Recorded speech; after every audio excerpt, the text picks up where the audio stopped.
Well,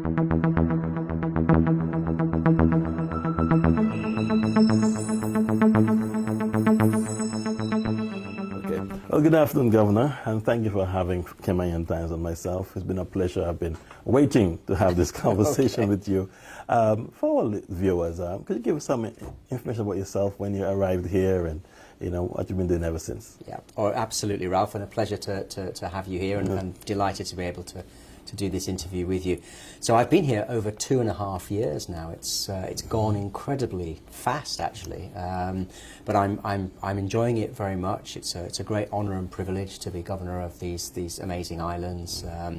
And yeah, we've had a busy time, haven't we, really? I mean, leaving aside the global pandemic, there's been a lot of other things going on. So it's been personally very fulfilling and rewarding for me. It's it's got some challenges as well, but it's a great opportunity. And as I've said since arriving, I'm here to do my very best for the people of the Cayman Islands, to support security and our law and order situation, to support the prosperity of the people of the islands, and I'll continue to do my utmost in that.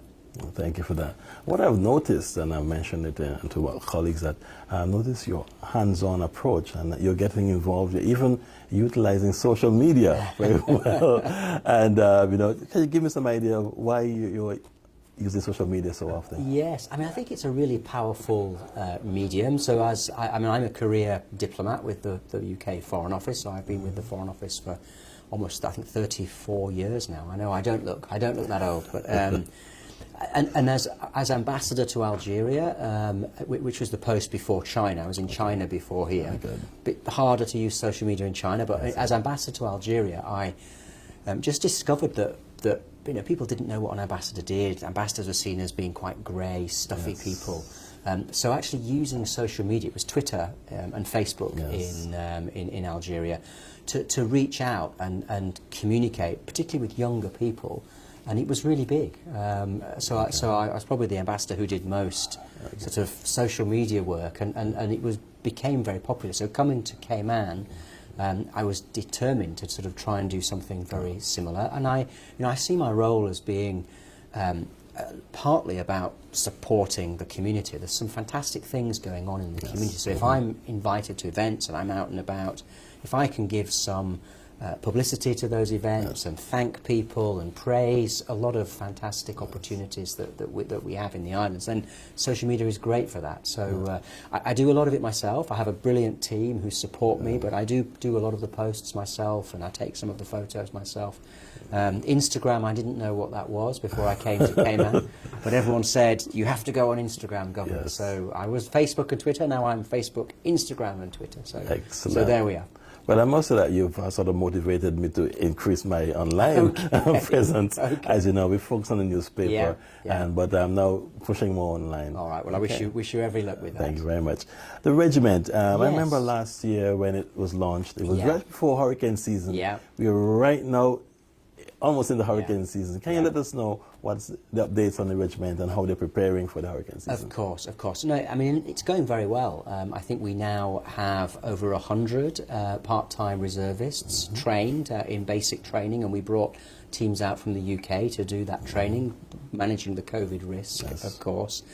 We have our 5 or 6 junior officers who went to, actually I think it's more than that, I think it's about 7 who went to the UK, to Sandhurst, the best military establishment in the world, to do their training, and actually 2 of them were the best foreign student on their course, so terrific performance for Cayman. So as we embark on another hurricane season, it's come around very quickly.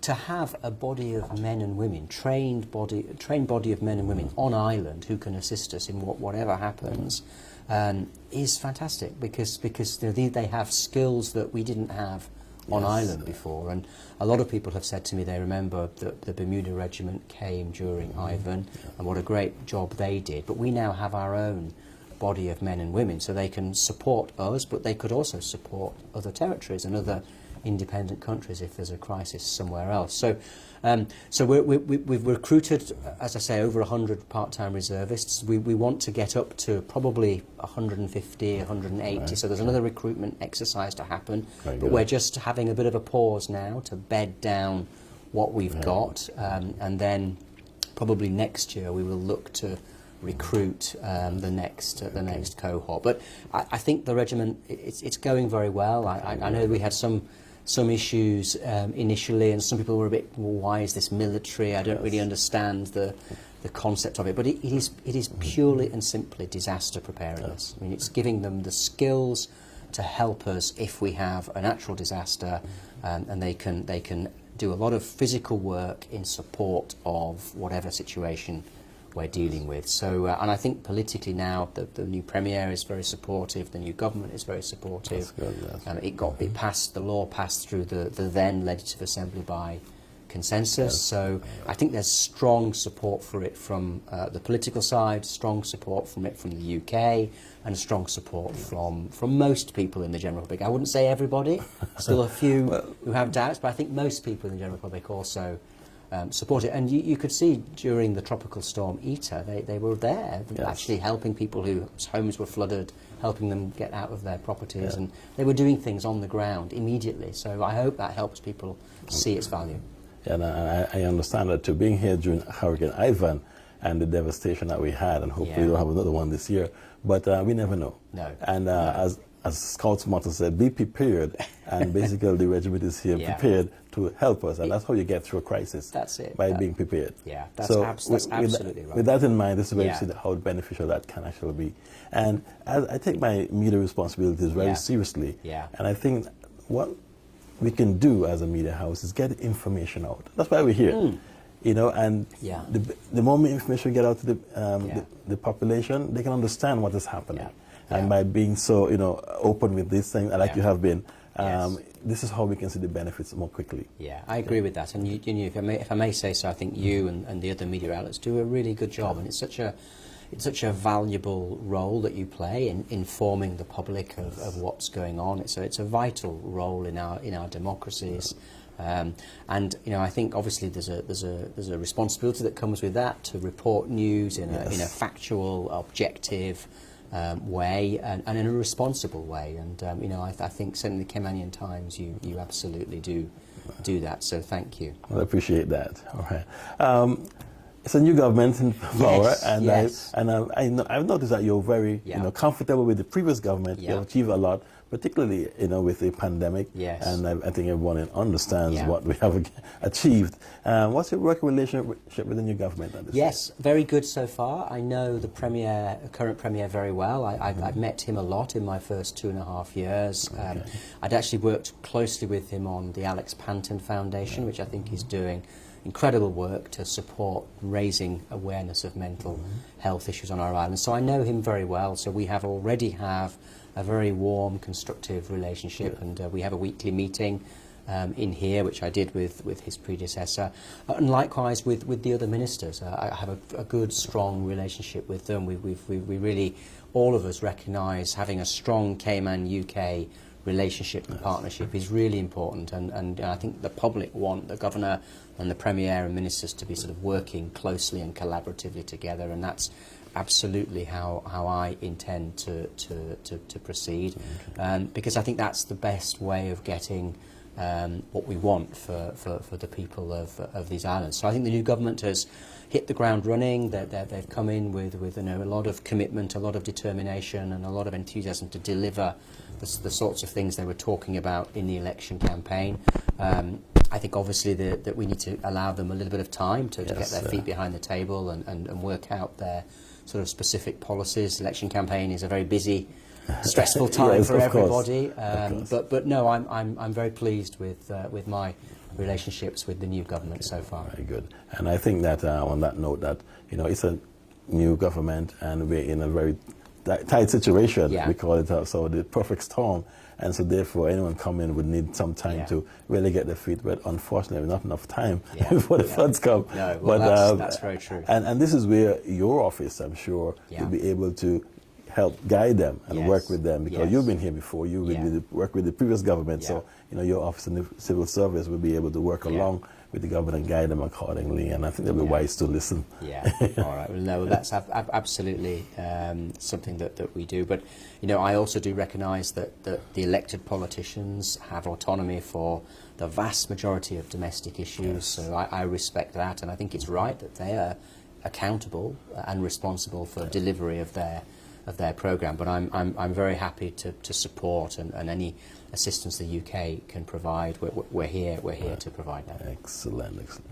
Well, one of my concerns is the vaccines. Yes, yes. June 9th is around the corner. Yeah. And we know last time we spoke that the number of vaccines still available, and there's a big concern. Yeah. Can you tell me what's happening on that front? I can. And I want to say thank you to Premier Panton, particularly Minister Bryan as well, because they have led a really important campaign to try and encourage more people to take the vaccine. And I think we've seen quite a significant step up since, I think it was the 8th of May at the airport, Saturday, the 8th of May, when ministers who hadn't had a vaccine got theirs. And I think since then, we have seen a significant increase in people coming forward. So I'm pleased that we're much closer to the point where we will be using all the vaccines that we have. We're not quite there yet. I think I saw the figures were 41,500 first doses, which is very impressive. It's a big number. I think we can probably do sort of 45,000 people, so we still do have some way to go. And 9th of June isn't far away. So I think if people haven't had their vaccine yet, the time for waiting is over. Please do come and get it.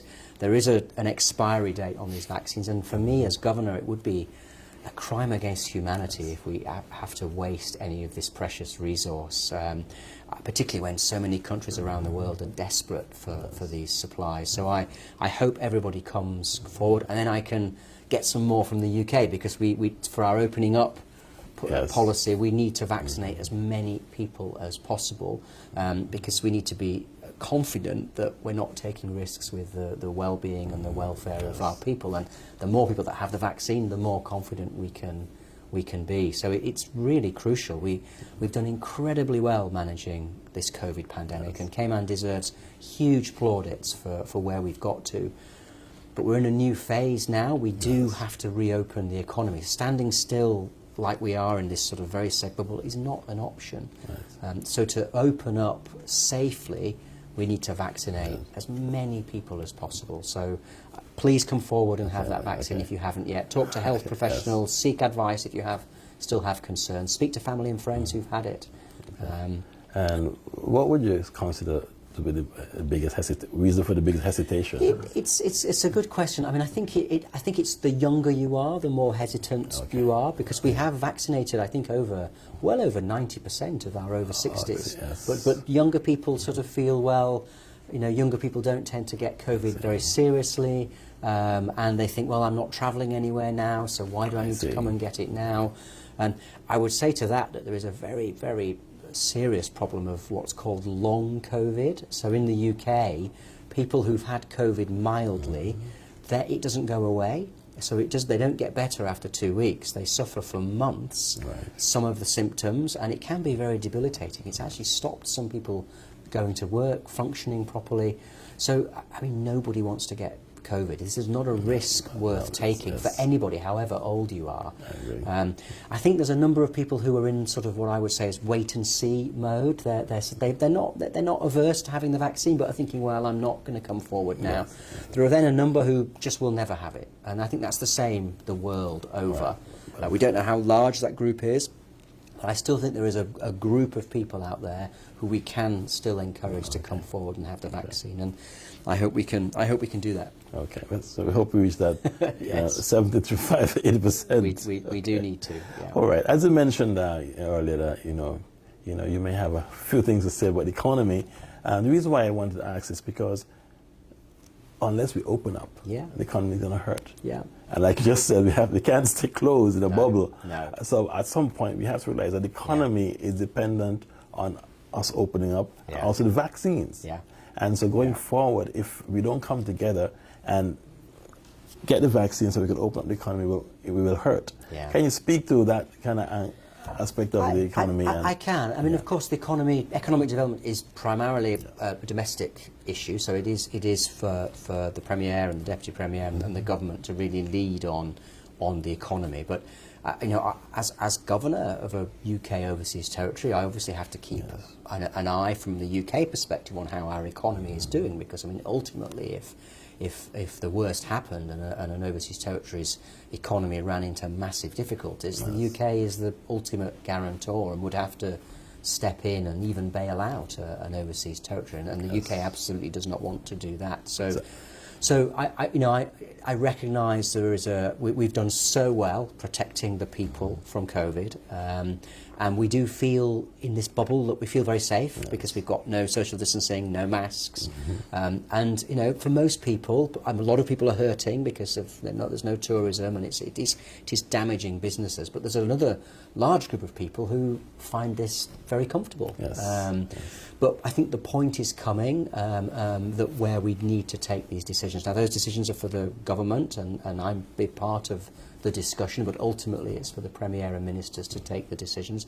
Around us, countries are moving out of this situation. I think BVI, Anguilla, even Barbados I saw, are now moving away from 10 or 14-day quarantine. If you've been vaccinated, you come in and you don't have to go into quarantine. You have to be tested. And then that allows some tourism to come back. I think those are the sorts of discussions we need to have. I think we're coming to that point now, but obviously it's a race with the vaccine, because we're at 64% of Cayman's population vaccinated. So that's pretty good. It's going up.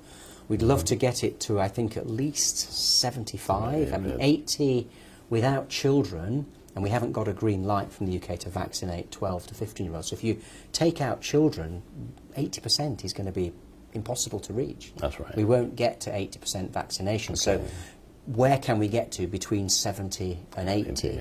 We want to get as far as possible along that spectrum. So I think we're still waiting to see vaccines go up, but those decision points are coming when we have to maybe move to 5 days quarantine and then remove quarantine completely.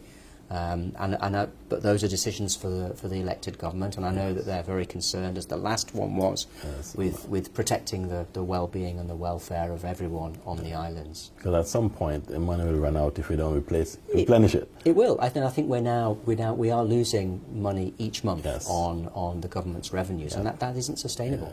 It isn't sustainable. Definitely, we have to do something about it. So I recommend that people, keep their pockets tight. Yes, watch those expenses, and because we have to face what's happening, and the economy is key for our survival. And we don't want to have to depend on someone else to bail us out. And the situation in the US and the UK, which are our main markets, is actually looking really good now. The UK has seen dramatic improvement in the COVID situation. The COVID prevalence is very low now. Very few people in hospital dying. We had sort of 1,400 a day at one point, which is terrible. And the good news about this Indian variant, which has sort of arrived in the UK, is that the vaccines work with that variant. So the key message about the vaccine is if it will stop you getting seriously ill or dying. I mean, that is what these vaccines do. They won't prevent COVID being transmitted on our islands, but if you've had the vaccine, you won't get seriously ill or die. So it's just so important that people have the vaccine. So please get the vaccine. That's the message. That's the message. Okay, well, a big celebration is coming up soon in June. It's the Queen's birthday celebration. It is. Well, thank you. Thank you for raising that. Her Majesty is a wonderful, wonderful lady. She's been around for so long. In fact, next year will be her Platinum Jubilee. She will have been on the throne for 70 years. I mean, can you imagine that? It's quite incredible. So I'm hoping for next year to arrange something very special, something a bit different. This year's will be we're going to do it on the Monday. It's the 14th of June, which is the public holiday for the Queen's birthday. I think it has been on a Saturday in previous years, but attendance has been not that brilliant. So we're going to move it to Monday to see if that gets a bigger crowd in. So there'll be a parade outside Government House at 4:30 on Monday the 14th of June. Be about half an hour. All our uniformed services will parade, including the regiment as well, probably for the first time they've done that at a Queen's birthday party. We'll also be awarding Charles Clifford his MBE, because he's asked to do it here rather than it's very difficult to go to the UK because of COVID. And then we'll move inside to the lawns of Government House, probably up to 500 people. We'll have a lovely reception from 5 o'clock in the evening until 7 o'clock in the evening. It's an open house, is the Queen's birthday party. So there will be a press release very soon, which I think people have to write in and say they'd like to come, just so we have an idea of numbers. But it's your opportunity. You want to come in and have a look at the grounds in Government House and come in and be part of the celebrations. The door is open to anyone in the Cayman Islands to come along, and I hope we get a good turnout. So it's on Monday the 14th? Monday the 14th of June, the public holiday for the Queen's birthday. I think historically it used to be on the Monday. That's what everyone tells me. Of course, if you do it on a Saturday, a lot of people can't come, the Seventh-day Adventists, the local churches. That's correct. So we're moving it to Monday to see if doing something a bit different will get a bit more attendance. So I'm excited about it. We'll have a roast pig inside. We'll have fish and chips. So we're a bit of a mixture of Caymanian and British food. And then next year, one of the things which people have said to me is, wouldn't it be wonderful if we could bring back the air show? So I'm really excited about that idea, and we've got a bit of time to plan it. We can perhaps link it to tourism, because I know tourists used to love coming to watch the air show. So I've been chatting to Deputy Premier, chatting to Richard Smith at CAA, but that's the plan for next year. Obviously, we won't have it. We won't have it this year. So that's our plan for this year's Queen's birthday party. Well, what I can say is I think you're on the right track, and being from another British territory, Montserrat, I've visited those events, but we always had this impression that the governor was up on this pedestal, hidden away in the background. You want to see him 5 times a year, and you don't really see him. But what I've seen in the years, you've been very open, you've been communicating on a regular basis, and that's how that breaks down the wall. And so people feel more comfortable. I mean, it's like, people wouldn't go to the Government House because behind those walls, who is behind there? But once you open the door and you have, and particularly have this kind of interviews with the media, people now feel more relaxed and attending those kind of events. And I think that's what probably will happen going forward. So I recommend that you continue, doing these things, because you're right. It's our celebration as well. She's our monarch, and she's done well. And I think if it's put on for us. It's our Government House, in a sense. It is. It's the people's. It's the people's house. It's the people's house. And I've been very keen to be open and accessible since arriving. I've tried. We do a lot of receptions at Government House, most of them by demand. People, institutions, charities wanting receptions, but we've tried very hard to get people who've never been before to come through the door. So we always ask when people are doing the guest list, can you invite people who haven't been? So a number of people who've come into the Government House for the first time are always so thrilled to come. So I do want to continue that. Yes. I want to finish on my last question on a topic that you brought up many times, but I didn't want to interject. Social media. The pros and cons and regulation of licensed platforms. I take my business very seriously. So therefore I understand the power of media. And we do form a part of power in the country. People listen to us, people do what we say, and everybody knows that media is power. So I take my job very seriously, and when I publish my stories, I ensure that the right tone is made. I want to be truthful, straightforward, and stop being biased. But at the same time, we have a responsibility. Now, with social media, anyone can access social media, and some people do it for fun or for other different reasons. But as a media house which is licensed, we need to have a certain level of responsibility, understand our reach and our impact on the community. So what do you think are the pros and cons of social media at this stage? It's a very good question. I think we obviously the pros are that it enables you to interact with people, it enables you to get your views and opinions out there. And you can get your message to a much wider group of people than you could just through doing a traditional interview with a newspaper, which is what we used to do. So the ability to communicate to different groups, a wider cross section of society, I think is a real positive. I think, of course, we've seen some of the negatives, and we had some of it during our own election campaign. I mean, I was shocked by the level of vitriol and animosity that we saw on some of the social media during that election campaign, when some candidates, elected parliamentarians, moved across or were going to come back to another side. And I think, I've seen in Cayman that we have Cayman Kind, and we, I just want people to treat everybody with courtesy, dignity and respect at all times. And sometimes when differences are deeply held, people seem to find it hard to sort of keep that into themselves. But I think that's when you really do need to try and be courteous, be respectful. And we can disagree with people, but we should disagree respectfully. Yes. And I think that's the real key. I think what's happening in the world with social media is that, of course, there isn't very much regulation of social media, and that's right. I think that's going to have to happen, because it's become a way for people to sort of let off steam very negatively. Yes. And sometimes that goes too far, and it's almost become about identity politics. So if I'm with you and I support you, I will be positive. But if I'm against you and I don't like what you stand for, I'm going to be very critical. And the debate then becomes really, really angry, and people get frustrated. So I think the world as a whole just needs to step back and look at social media, and there maybe does need to be some more regulation. In fact, the UK has just passed, or is passing, a new law called the Online Harms Law, which is seeking to make social media companies more responsible for the content of what they put on, what they allow to go on their sites. So I think the pendulum is swinging away from a complete free-for-all to more regulation and more control, because in democracies we need to protect our freedom, our rule of law, and the freedom of speech. Yeah, and that was my next topic. I believe in freedom of speech, but not all speech is free. Yeah. And we have to be respectful, and there are ways of getting your message across, but sometimes how you say it. And there's certain things that are not allowed in the media realm, and that's why it's allowed. It's against the law to use profanity on certain platforms. And I think it's a matter of education, and someone has to set the example. And so if you lead by example, and we do things in such a way that something's not really right to be done, and eventually the message will get out there.